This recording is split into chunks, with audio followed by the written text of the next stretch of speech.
Hello students, आज तुम लोगों के साथ मैग्नेटिक इफेक्ट ऑफ करंट यानी मैग्नेटिक फील्ड का जो थ्योरेटिकल पोर्शन हम लोगों ने डिस्कस किया था, है ना। तो उसी पर आज हम लोग न्यूमेरिकल डिस्कस करेंगे। तो देखो, कुछ सिचुएशंस मैं सबसे पहले बताता हूँ। जैसे मान लो दो इन्फिनाइटली लॉन्ग स्ट्रेट कंडक्टर अगर है ना।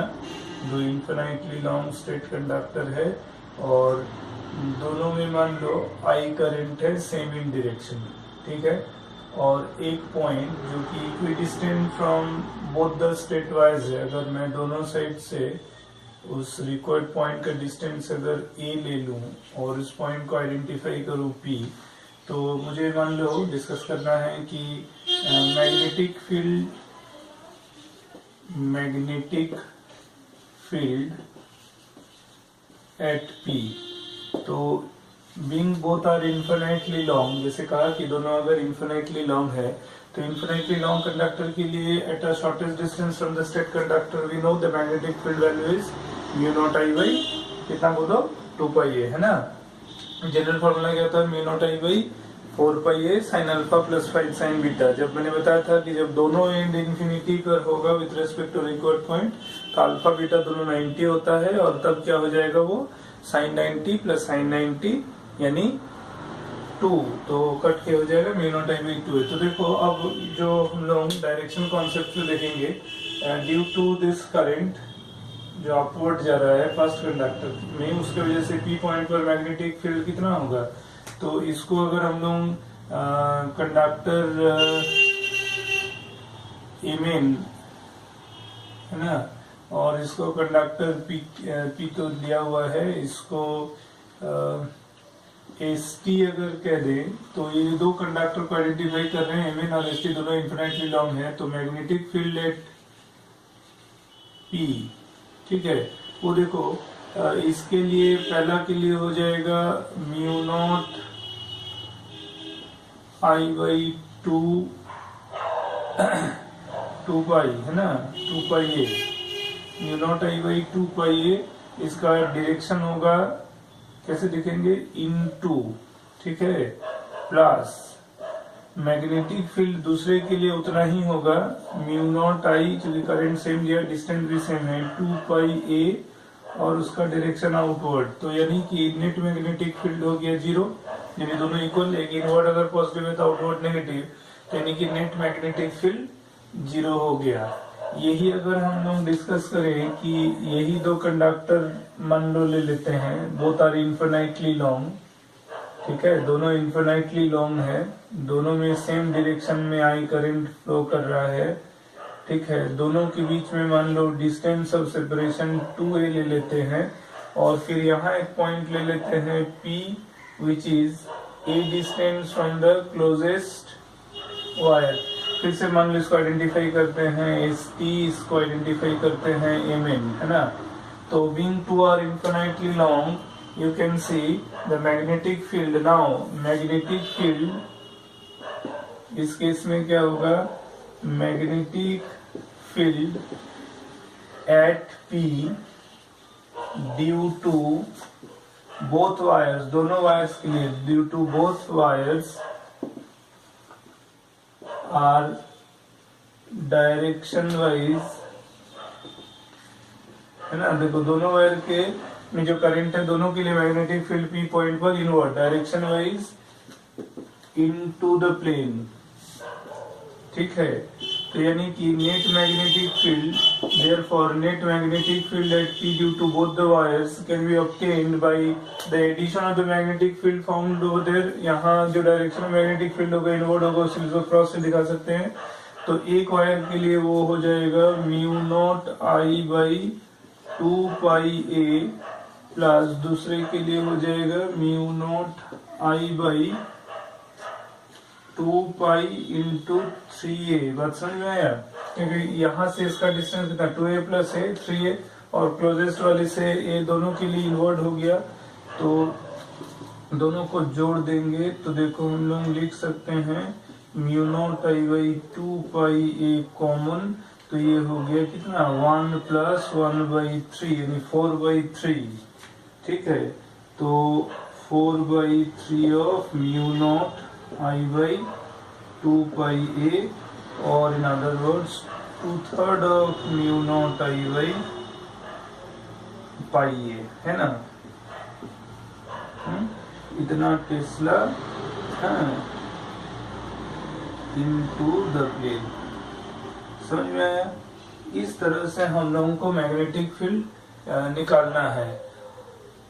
अगर मान लो यही जो दोनों स्ट्रेट वायर है बीइंग इनफिनिटली लॉन्ग, अगर मैं मिड पॉइंट पर मैग्नेटिक फील्ड जैसे पहले वाले केस में कैलकुलेट किया, उसी तरह से अगर मिड पॉइंट पे मैग्नेटिक फील्ड कैलकुलेट करने के लिए कुछ और, अब अगर मान लो मैं करंट ऑपोजिट इन ऑर्डर दे दिया, एक में अपवर्ड है दूसरे में डाउनवर्ड है, ठीक है, तो देखो एक के लिए पहले के लिए इनवर्ड और दूसरा जो डाउनवर्ड है उसके लिए भी इनवर्ड। ध्यान से देखो, दूसरा के लिए भी इनवर्ड और पहला जो वायर है उसके लिए भी इनवर्ड। तो यहाँ जो नेट मैग्नेटिक फील्ड दोनों के लिए इनवर्ड होगा। तो इस सिचुएशन में मैग्नेटिक फील्ड एट पी जो होगा वो होगा mu not I by 2πa into 2, दोनों सेम इन डायरेक्शन, तो यानी कि हो गया mu not I by πa Tesla, है ना, इनटू द प्लेन। समझ में आ रहा है? इसी तरह से हम लोगों को इसको कंटिन्यूसली करना है। इसमें और भी बहुत सारा सिचुएशंस करेंगे, पहले इतना जो है इसको समझ लो, इसको देख लो, हाँ थोड़ा कॉपी कर लो।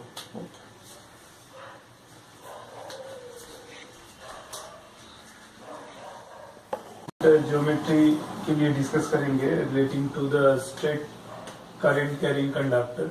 तो मान लो हम लोग फिर एक राइट एंगल ट्रायंगल ले लिया, ठीक है, इसको PQR, current I carried in the loop, triangular loop is clockwise in order, current is given A and all the sides being equilateral triangle, all the sides taken as length A।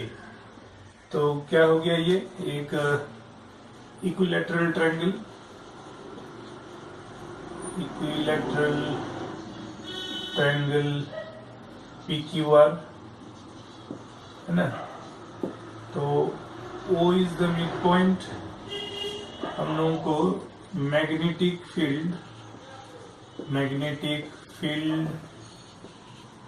Eight O bracket में centre of the, क्या लिख सकते हैं, centre of triangle PQR। देखो जिस तरह इसमें clockwise current के बारे में बता रहा है, तो ज्योमेट्री से हम लोग कह सकते हैं कि एक इक्विलैटरल ट्रायंगल का सेंटर यानी कि वो सेंट्रॉइड होता है, और सेंट्रॉइड का ज्योमेट्रिकल इंफॉर्मेशन क्या है, it is the point of intersection of medians, यानी कि हर साइड से उसका जो शॉर्टेस्ट डिस्टेंस होगा that is 1/3 of the median, है ना। तो हम लोग O को अगर मिड पॉइंट अगर ले लेते हैं, तो ये जो रिलेटेड डिस्टेंस है, जो फॉर्मूला में जो A होता है mu not I by 4πa general part में, तो वो A होगा यहाँ रिस्पेक्टिव डिस्टेंसेस। मान लो इसको मैं PQ, इसको D, इसको E, इसको F, ये कह दिया। तो OD, OE and OF, these three are the respective shortest distance of the conductor from the point।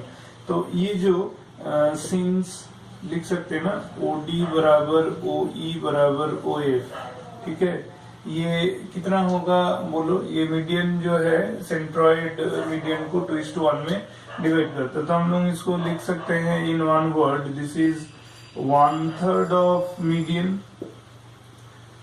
तो मीडियन का लेंथ कितना होता है, मीडियन का लेंथ होता है रूट अंडर ए स्क्वायर माइनस ए स्क्वायर 4 यानी √3/4, 1/3 ऑफ √3/2 ऑफ द साइड, है ना। यानी इसको लिखा जा सकता है A/2√3। तो ये जो डिस्टेंस हुआ, जो रिक्वायर्ड डिस्टेंस A होता है of the formula, that is numerically A/2√3 where A is the length of the conductor. और ज्योमेट्री से देखो, यहाँ तीनों साइड जो है बीइंग फाइनाइट कंडक्टर, कोई भी एक कंडक्टर का निकाल लो मैग्नेटिक फील्ड वो पॉइंट में, तो उससे बाकी तीनों का भी निकल जाएगा। तो ज्योमेट्री से हम लोग ये कह सकते हैं कि मीडियन एंगल बाइसेक्टर भी होता है। तो ये जो दोनों एंगल होता है इसको 30 डिग्री ईच कह सकते हैं। तब ज्योमेट्रिकली ये दोनों 60 का एंगल बनता है, ठीक है। तो since for a straight conductor of finite length का अगर एक स्ट्रेट कंडक्टर हम लोग लेते हैं, then magnetic field at O क्या होगा, देखो magnetic field at O for a straight conductor of finite length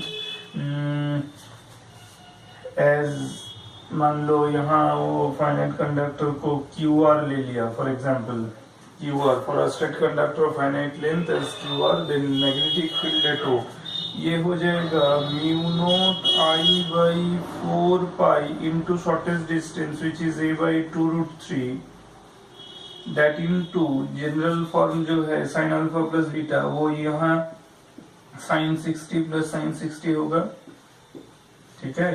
तो साइन 60 का वैल्यू √3/2, तो √3/2 प्लस √3/2 यानी कितना हो जाएगा बताओ। तो यहाँ इसको सिंप्लीफाई करें तो ये हो जाएगा √3 म्यू नॉट आई बाई 2 पाई ए, और इधर हो गया 2 इंटू √3/2। तो सब मिला जुला के कितना है देखो, 3 म्यू नॉट आई बाई 2 पाई ए, इतना टेस्ला हुआ फॉर वन कंडक्टर। और वो डायरेक्शन वाइज किधर है, इनवर्ड, वो डायरेक्शन वाइज है इनवर्ड इनटू द प्लेन, ठीक है। तो being it is clockwise in direction, the current का जो डायरेक्शन है, जो करंट का ऑर्डर है वो कैसा है, क्लॉकवाइज है। तो क्लॉकवाइज करंट अगर है तो सभी स्ट्रेट पार्ट के लिए मैग्नेटिक फील्ड जो है इनवर्ड होगा। सो हम लोग लिख सकते हैं since clockwise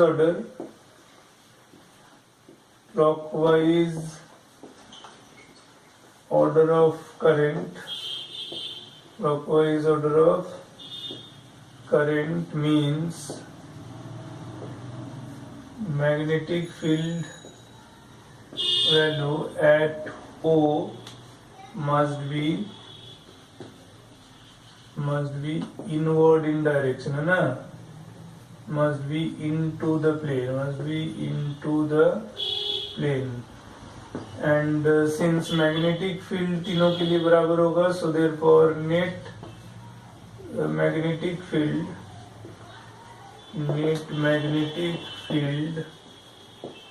at O must be 3 times the value we have calculated for one part, that is 3 mu not I by 2 पाई ए, यानी कि टोटल हो गया 9 mu not I by 2 pi A Tesla, है ना।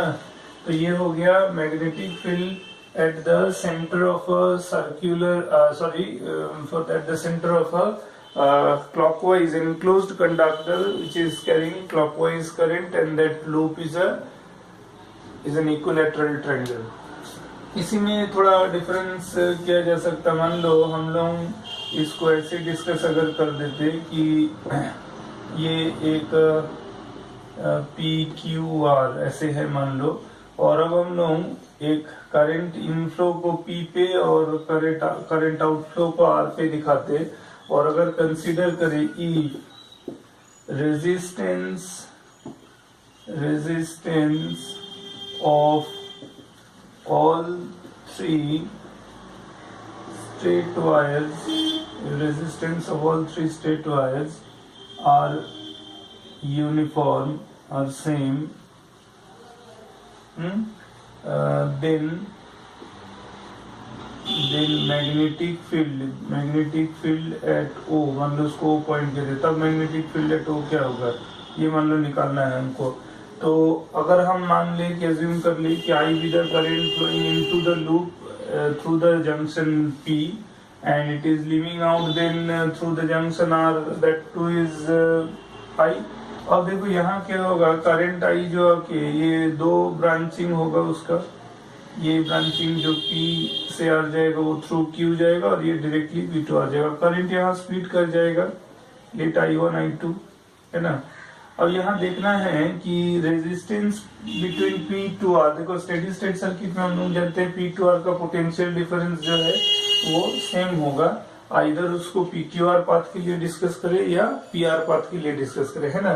तो अब सवाल ये है कि अगर पोटेंशियल डिफरेंस सेम है जबकि रेजिस्टेंस देखो PQR पाथ में रेजिस्टेंस डबल होगा, क्योंकि हर साइड का अगर रेजिस्टेंस इक्वल है as it is said here, तो हम लोग तब लिख सकते हैं ऐसे, दिस इम्प्लाइज दैट VPR देखो दोनों पाथ में बराबर होगा, तो एक पाथ में इसको I1 into 2R और दूसरे पाथ में उसको I2 into R कह सकते हैं, कि इस पाथ में एक ही रेजिस्टेंस है और PQR में दो रेजिस्टेंस सीरीज में है, तो लेट रेजिस्टेंस 2R हो जाएगा। तो इससे इसका मतलब यहाँ से ये आया कि 2I1 equals to I2, बस समझ में आ रहा है। तो 2I1 equals to अगर I2 है तो इसका मतलब I1 का वैल्यू हाफ ऑफ I2, ठीक है ना। तो दिस इम्प्लाइज दैट I1 जो है वो कितना है बताओ, I1 है 1/3 of total current and I2 जो है वो है 2/3 of the total current. Strength wise I2 double then that of I1। अब देखो PQR वाला clockwise process for magnetic field at O and P2R through I2 वाला करंट वो एंटी क्लॉकवाइज ऑर्डर आएगा, यानी कि अगर मैं इस पार्ट को सेक्शन 1, इसको सेक्शन 2 और इस पार्ट को सेक्शन 3 कह दे, तो मैग्नेटिक फील्ड एट O है ना, due to section 1 plus section 2, ध्यान से देखो सेक्शन 1 और सेक्शन 2 के लिए जो मैग्नेटिक फील्ड होगा वो इनटू द प्लेन होगा और उसका वैल्यू क्या होगा, twice of mu naught I1, उस पर का करंट कितना है I1 divided by 4 pi into shortest distance. ये जो शॉर्टेस्ट डिस्टेंस फिर से वही वाला पार्ट है कि शॉर्टेस्ट डिस्टेंस को अगर मान लो मैं x ले लूं तो x तीनों के लिए बराबर होगा, because I still taken O being the centre of the equilateral triangle. तब x का वैल्यू क्या होगा, अगर मैं ईच साइड को अगर a लेके चलता हूं तो यहाँ जियोमेट्रिकली x जो देखो प्रीवियस पार्ट की जैसे आया था वो क्या होगा, दिस इज a/2√3 है ना। तो फिलहाल उसको x के टर्म में रखते हूँ, म्यू नॉट I1/4 पाई x है ना इनटू sin 60 प्लस sin 60, तो 2 into √3/2 तो यानी √3, ठीक है। तो इसका नेट वैल्यू हो गया, इसका मतलब हुआ √3/2 म्यू नॉट I1 बाई कितना पाई x, ठीक है। ये इनवर्ड हुआ, इतना मैग्नेटिक फील्ड इनवर्ड हुआ for the two segments 1 and 2, और वही पॉइंट पर मैग्नेटिक फील्ड हम निकाल रहे हैं, मान लो उसका ड्यू टू सेगमेंट 3 के लिए मैग्नेटिक फील्ड अगर निकाल रहे हैं तो उसके लिए हो जाएगा, this is mu not I2 by 4 pi into x है ना, दैट इनटू एक पार्ट के लिए हो जाता है वो अगेन √3, ठीक है। और अब ये है outward, now this is outward. अब देखो हमको कंपेयर करके देखना है कि magnetic field at O due to the segment section 1 and 2 क्या वो ज्यादा है देन सेक्शन 3 और लेस है। तो हम लोग चूंकि जानते हैं I1 का value in term of I is I/3 and I2 का वैल्यू इज 2I/3। तो यहाँ देखो देयरफॉर नेट मैग्नेटिक फील्ड अगर मैं उसका कैलकुलेट करने लगूं तो वहां से देखो इसको हो जाएगा, therefore net magnetic field at O, इसको अगर मैं इनवर्ड को पॉजिटिव और आउटवर्ड को नेगेटिव ले लूं तो ये हो जाएगा √3/2 mu naught by pi x और I1 की जगह बैठा दो I/3। ये पॉजिटिव है तो नेगेटिव हो गया आउटवर्ड, तो उसके लिए लिख सकते हैं √3 mu naught √3 mu naught by 4 pi x है ना, इंटू I2 इज 2/3 ठीक है। तो देख लो देयरफॉर नेट इज 0, यानी कि मैग्नेटिक फील्ड क्लोज लूप अगर है, मतलब उसमें अगर पार्ट क्लॉकवाइज करंट है और rest part anti clockwise current है, तो between two such points which are connected to the external part of the circuit having constant PD, तो for uniform wire resistance magnetic field वहाँ 0 होगा। तो ये भी उसका कुछ कंटिन्यूएशन प्रॉब्लम है, इसको देख लो अच्छी तरीके से, है ना, फिर उसको और कंटिन्यू करते हैं।